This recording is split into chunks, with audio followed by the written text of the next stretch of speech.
बिस्मिल्लाहिर्रहमानिर्रहीम। अस्सलाम वालेकुम। अलहसीब कुकिंग चैनल में आज आपको खुशामदीद कहते हैं।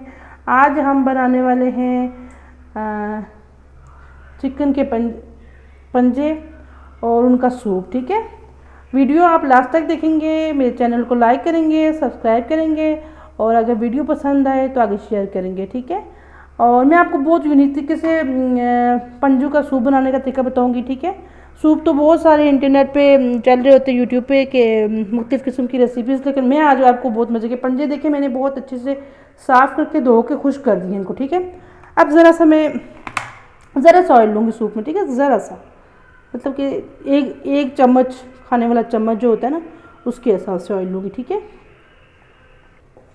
तकरीबन 1 चम्मच मैंने फ्रेंड्स इसमें ऑयल ऐड की है। ठीक है, अब मैं इसमें लहसुन ऐड करूँगी थोड़ा सा। ठीक है, बकाया मैं सूप में ऐड करूँगी।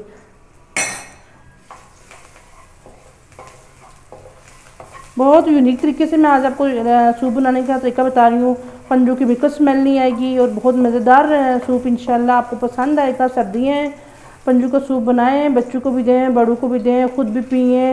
ये बहुत अच्छा है, जॉइंट्स पेन जिन लोगों को है उनके लिए भी बहुत अच्छा है। अब लहसुन ब्राउन हो चुका है, मैं इसमें पंजे ऐड करूँगी। ठीक है, तकरीबन मैंने हाफ़ के जी पंजे लिए हैं।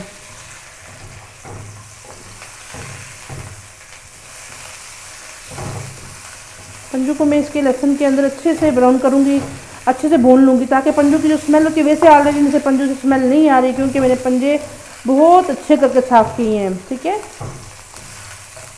तो वीडियो को मैंने डिस्क्रिप्शन में डाल दी है साफ़ पंजे साफ़ करने की। 2 मेरी मुख्तलिफ़ किस्म की वीडियो लगी हुई हैं, तो आप प्लीज़ उनको चेक कर लेना और देख लेना। जिनको कोई मुश्किल हो रही है तो आप ज़रूर चेक करना पंजे साफ़ करने का तरीका। पंजे बहुत अच्छा आसानी से साफ़ हो जाते हैं। देखिए बिल्कुल बहुत अच्छे और बिल्कुल एक ज़रा भी इनके अंदर कोई गंदगी नहीं रही हुई है। ठीक है, ये भुन चुके हैं अच्छे से इसके अंदर। ठीक है,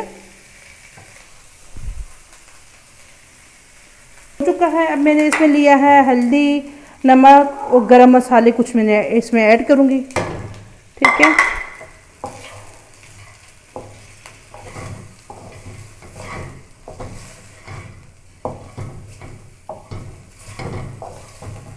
ज़रा सा पानी का मैं तड़का लगाऊंगी ताकि अच्छे से भुन जाए। ठीक है, आप इन पंजों को काट भी सकते हैं, मैंने नहीं काटे दरमियान से। आप इनको 2 हिस्से भी कर सकते हैं, मैंने 2 हिस्से नहीं किए क्योंकि सूप मुर्गी का सालन हो तो फिर उसके लिए 2 हिस्से करो। सूप बनाएंगे तो वैसे भी गल कितने कम से हो जाते हैं और बिल्कुल अच्छे लगते हैं खाने में। अब ये मसाले मैंने ऐड किए हैं, इसमें मैं बकाया चीज़ें जो ऐड करूँगी। ठीक है, कि लहसुन मैंने थोड़ा सा और रखा हुआ था वो ऐड करूँगी। प्याज एक दरमियानी साइज़ की, अदरक मैंने काट के रखे हुए इस तरह डालूँगी इसके अंदर। ठीक है,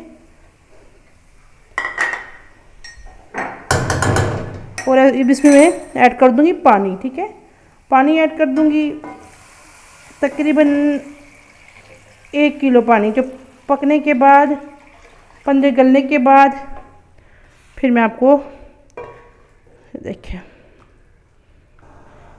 पानी की उबाली आने तक मैं इसकी आग तेज़ कर दूंगी। जब उबाली आ जाएगी तो फिर इसको मैं 15 मिनट के लिए दम पे लगा लूँगी।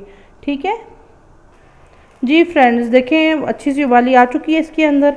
अब मैं इसको तकरीबन आग बिल्कुल हल्के से करके, बिल्कुल मीडियम पे करके दम पे रख दूँगी। ये देखिए इतनी कम चूल्हे की आग होगी और इसको दम पे रख दूँगी।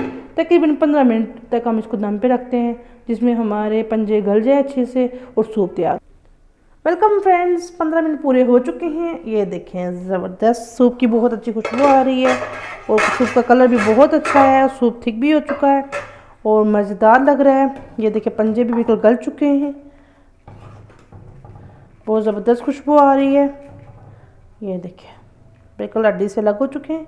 अब मैं आपको इसका सूप दिखाती हूँ बाउल में सर्व करके। जी फ्रेंड्स, बहुत अच्छी लुक आ रही है। मैंने ब्लैक पेपर ज़रा सा ऐड करूँगी इसमें, आप अगर चाहें ज़्यादा ऐड कर लेना बेशक, क्योंकि इस कलर ब्लैक हो जाता था ब्लैक पेपर के साथ। ज़रा सा मैंने ब्लैक पेपर इसमें ऐड की है। आप ठीक है, चूल्हे से उतार के दो। ठीक है,